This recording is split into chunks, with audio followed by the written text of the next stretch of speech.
নমস্কার বন্ধুরা, খিদের সাথী চ্যানেলে আপনাদের সবাইকে স্বাগত।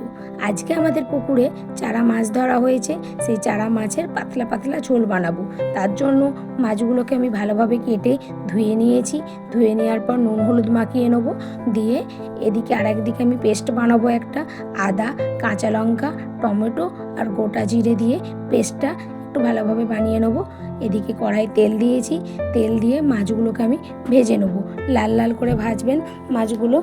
দিয়ে তুলে নিয়েছি। তুলে নেওয়ার পর ওই কড়াতেই আরেকটু তেল দিয়েছি। কালো জিরে, শুকনো লঙ্কা, তেজপাতা ফোড়ন দিয়েছি। দিয়ে পেঁয়াজগুলোকে ভালোভাবে ভেজে নিয়েছি। একটু নুন দিয়েছি। নুন দেওয়ার পর ওই পেস্টটা দিয়ে দিলাম। দিয়ে হলুদ দিয়ে দিলাম। হলুদ দেওয়ার পর একটু তেল ছেড়ে যাওয়ার পর সিদ্ধ আলুগুলো দিয়ে দিলাম। দিয়ে একটু ভালোভাবে কষে নিয়েছি। কষে নেওয়ার পর জল দিয়েছি।